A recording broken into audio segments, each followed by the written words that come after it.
Fala galera, beleza? Eu sou Rafa Pereira, vocês estão aqui no Rede Rafas e hoje eu vou trazer um tema que novamente nunca abordamos aqui no canal. E, inclusive quando eu estava pesquisando sobre esse tema para trazer para vocês, foi meio que difícil encontrar algum tipo de informação numa matéria específica, enfim.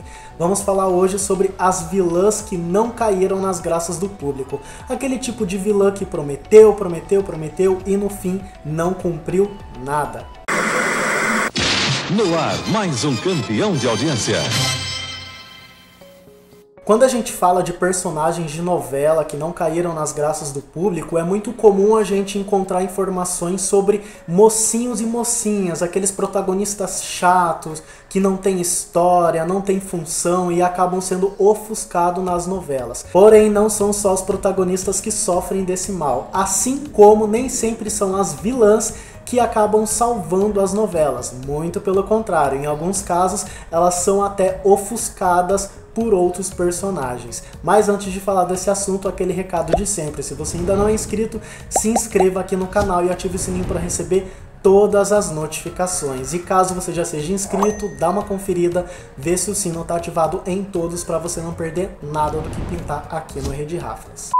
Bom, vamos começar o vídeo então falando de um caso que está no ar atualmente, que é a Irene de Terra e Paixão. Nas pré-estreias da novela, nas coletivas, nas entrevistas, a própria Glória Pires, que é a atriz que dá vida à Irene, soltou aí umas frases dizendo que ela seria uma grande vilã, que ia fazer 1001 atrocidades, que ia ser uma das maiores vilãs que ela já tinha interpretado por ser maldosa demais. Porém, entretanto, por todavia, até agora a novela já passou do capítulo 100 e só vimos praticamente uma ou duas maldades de verdade da Irene que foram de fato relevantes para a história de Terra e Paixão. A Irene já começou ali na novela sendo uma personagem bem mediana do que a Glória Pires e o autor Valcir Carrasco tinham prometido para o público. Estava sendo só a sombra do Antônio de la Selva, que é o seu marido, personagem interpretado pelo Tony Ramos.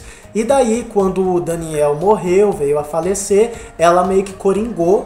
Assim que todo mundo começou a falar, ela coringou, tacou fogo lá na plantação da Aline e pensamos, bom, agora sim ela vai se tornar a vilã de verdade da novela.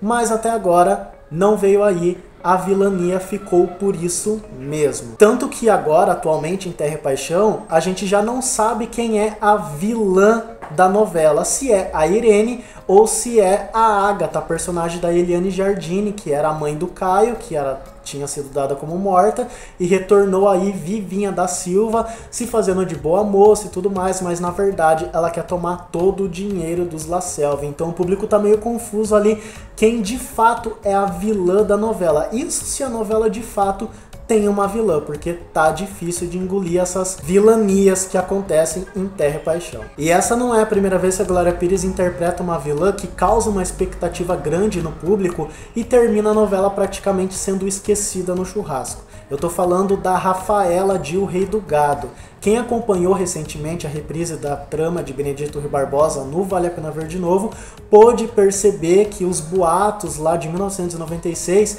se confirmaram. A promessa era que a Rafaela fosse a golpista que tentaria tomar todo o dinheiro, toda a fortuna do Jeremias, o personagem do Raul Cortez. Ela se infiltra na casa dele com a ajuda do Fausto, que é o tal investigador, entre aspas, mas na verdade é cúmplice dela nesse suposto golpe. Ela se infiltra na casa do Jeremias dizendo ser a sobrinha perdida dele. Mas na prática ela não aplica golpe nenhum, ela não faz maldade nenhuma na novela, a personagem fica totalmente perdida na história. Isso também se deve à reclamação que a própria Glória Pires fez na época da novela por causa disso. E o que Benedito Rui Barbosa fez? Pegou pirraça e a participação dela na novela, que estava diminuindo aos poucos, ele reduziu praticamente a pó e a Rafaela ficou totalmente sem função alguma em O Rei do Gado. Então quem pôde acompanhar a novela ou quem já assistiu a novela pode perceber que a personagem começa com uma grande expectativa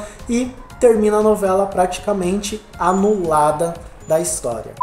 Ainda no horário nobre da Rede Globo, vou falar agora de um caso que é bem conhecido entre os noveleiros, que é a da Cora de Império. O poder da maldade. quem tem, acha que pode tudo.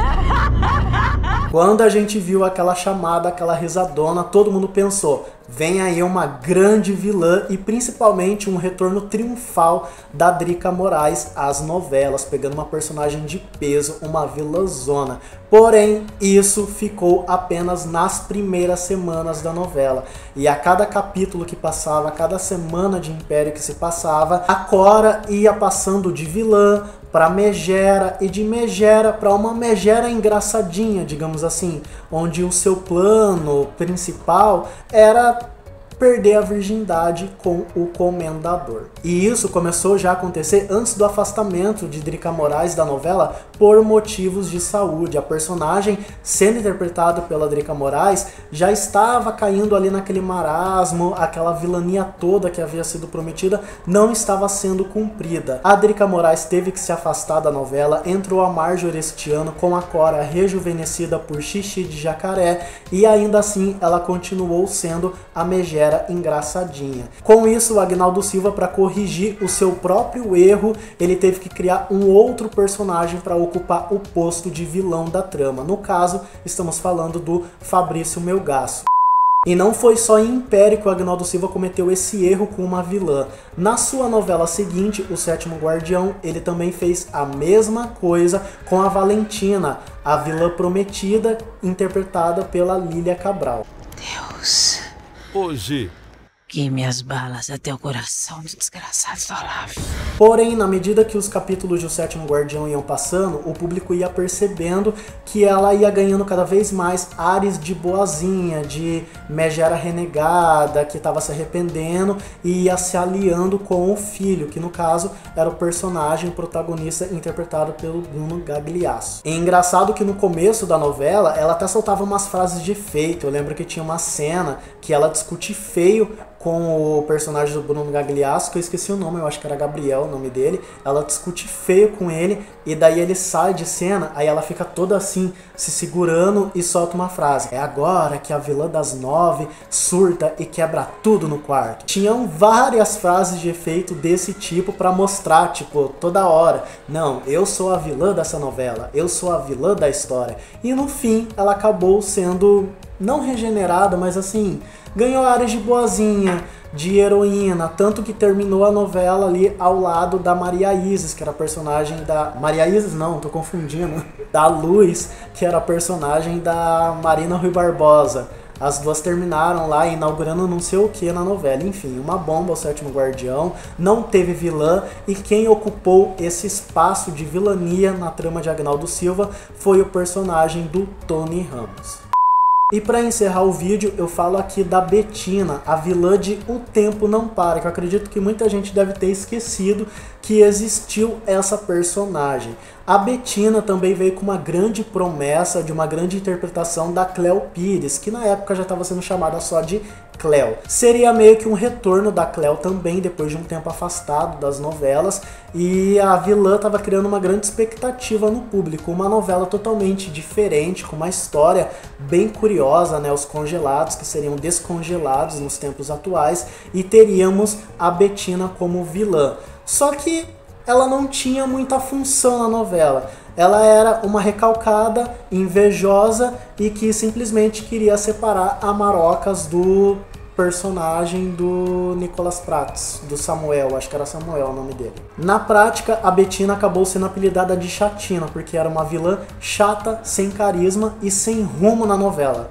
Tanto que nenhum dos protagonistas confrontava ela, o que deixava ela mais sem função ainda. Ela cometeu alguns assassinatos, quase ficou impune na trama, só não ficou impune porque ela morreu provando do seu próprio veneno, literalmente. E agora eu quero saber de vocês. Vocês concordam que essas vilãs que eu citei aqui no vídeo realmente não caíram nas graças do público, prometeram mundos e fundos de maldade e no fim não cumpriram nada? Comenta aqui embaixo. Comenta também se você lembra de outros casos de vilãs também que prometeram várias coisas, muitas maldades, ser uma vilã maquiavélica e no fim caiu no esquecimento do público. Se vocês lembrarem, comenta aqui embaixo, vai que a gente faz uma parte 2 desse vídeo. Curta esse vídeo, comenta, compartilha com todo mundo e eu vou ficando por aqui. Um grande beijo, um grande abraço, fique com Deus e até lá.